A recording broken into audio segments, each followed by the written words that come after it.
In the previous episode of our AI-assisted course creation series, we saw how we were using ChatGPT to create course content.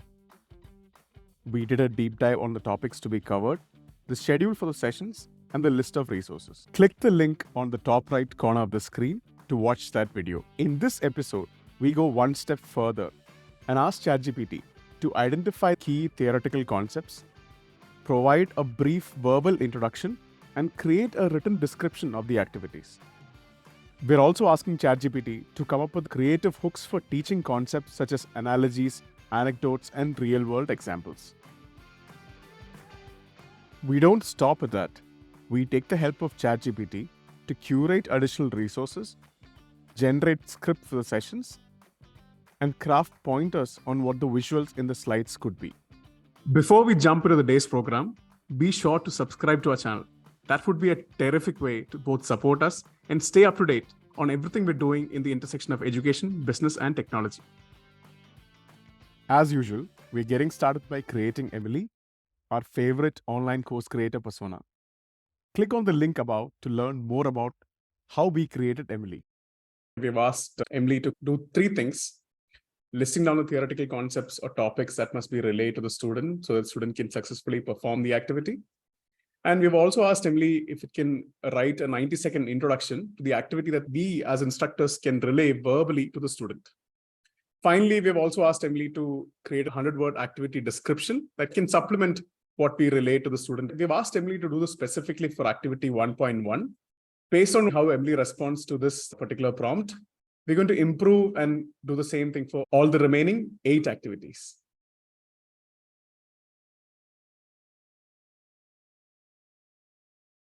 Emily has done a nice job of what we asked her to do. For the first prompt, we asked her for theoretical concepts or topics, market analysis, and understanding the process of assessing a market size, trends, and attractives are all on point. And those are new words that she could not have found from our document. Unmet needs and urgency and scale do come from directly the activity 1.1 itself. As for the 90-second introduction and 100-word activity description, I would say she's on point, but both of these are somewhat dull. For example, if Gautam and I were to do a 90-second introduction in our class, we would not simply read out this text. We would want to do something more exciting. For example, I feel like we could ask Emily to give us a real-world example to motivate this concept. I completely agree with you, Aruna. In fact, the additional thing that I could come up with was if it can say something remarkable or interesting or even funny, if it can latch onto an existing story that could be used to illustrate this point or concept, that would be nice. Like a hook? Exactly. More like a hook. The one additional thing I think it can also do is give inputs on what could be a visual aid to convey the story better. It can also talk about including a video that can be played mid-lecture to better relay the point. So based on what Aruna and I felt earlier about the output that ChatGPT gave, we have revised our prompt to practically redo the task. The revision that we have made is on the second ask, where we are asking Emily to give us ideas on how to best relay the concepts or topics to the student. We're asking Emily to give us 3 different hooks to creatively communicate and teach the concept to the student. We have given Emily pointer that she can resort to analogies, anecdotes, examples, metaphors, etc. Let's see what Emily comes up with. Okay, Emily's done a really nice job of listening to us, taking our feedback, and giving us some nice hooks. I like some of her analogies and metaphors. The anecdote, of course, must be personal. So she's only hooked up an example. Ideally, if either Gautam or I have an interesting anecdote, we would decide to use that here.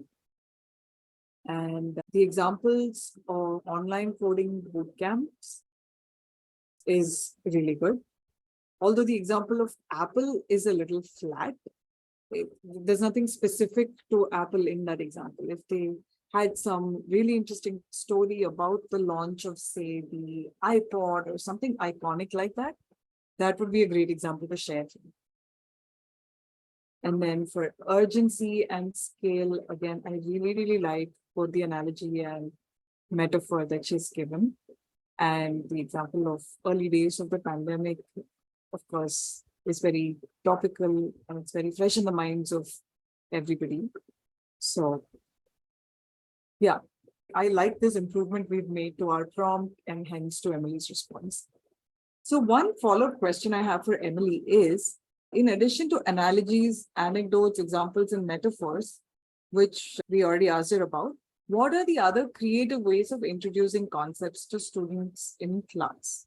The main idea being keeping them engaged. Okay, we have the prompt ready. Let's go ahead and ask.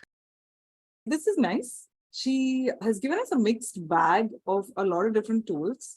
Some of these, like interactive activities, we obviously view as an entirely separate thing to do, which is why we've put a lot of effort already in designing them. So also things like role playing would be inside of those interactive activities, I feel, as well as number 8 group discussions. But the other stuff, and I'm starting from the bottom, guest speakers, use of multimedia, demonstrations, comparisons, similar to analogies, as well as real world applications, visual aids, as well as the first bit of storytelling. These are all great ideas for how we could introduce concepts to the students. If you look at a prompt that we've given previously, you can see here that in number 2, we had said for each topic or concept, give me ideas. Specifically, we had resorted to analogies, anecdotes, examples, and metaphors. So one can choose either to prime ChatGPT this way, if this is what you're looking for, or you could use one or more of those examples and ask ChatGPT to give you ideas for each of these. Now, suppose you're in a physics class, you might want to specifically ask for a very impactful demonstration before setting students off on their learning journey in their own activities. Another one that Gautam and I like to do, which is not mentioned here, is references to pop culture or news of the day. This is, of course, going to be region specific, but I think ChatGPT, especially with internet access, I think could help you really come up with some good examples to show in your class. Okay, as a next step, we'll ask ChatGPT to gather the best resources so student can access either before attempting the activity, while attempting the activity, and once they've attempted the activity, what resources can they access to level themselves up? We've mentioned that ChatGPT should use as diverse a set of resources that it can find. We're hoping it will gather videos, articles, and blogs. Let's see what it throws out. Okay, we're simply mind blown by how awesome the response from ChatGPT is. The fact that we kept the type of resources it could actually come up with open has yielded very positive results. ChatGPT has included books, podcasts, videos, webinars, case studies, courses, other courses, and tools, and a lot of other stuff, interestingly, and it is neatly woven it into before introduction, during activity, and after activity. So yeah, this is stellar. I think it is up to us to review these resources one by one for us to decide which ones we should incorporate and which one we should do with, or which one we should manually replace because we have a better one at our end. Awesome, good stuff. What do you think, Aruna? Total agreement with you. And the only warning to everybody is that each of these links need to be clicked and the instructor needs to be sure what it leads to and that it's relevant to what you're trying to impart to the student.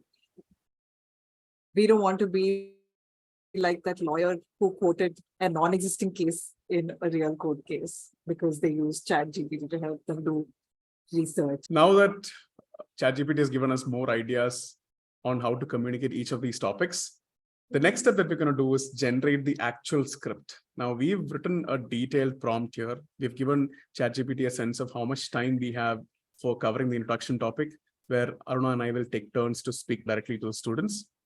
We've asked ChatGPT to generate a detailed script for the above. And we've clearly mentioned which devices it should be using to convey each topic. For example, in case of market analysis, we've asked ChatGPT to use the detective analogy above. For unmet needs, we've asked ChatGPT to use a real-world example. And for urgency scale, we've asked ChatGPT to use a real-world case study. We've mentioned some details about the script, whereas it should include the speaker label. It should clearly demarcate when the speaker should be switching. And we've also mentioned to ChatGPT that we would be using accompanying slides. So we are expecting ChatGPT to give us in the script pointers on what should be on the slide and when it should be switched. So yeah, let's see what it comes up with.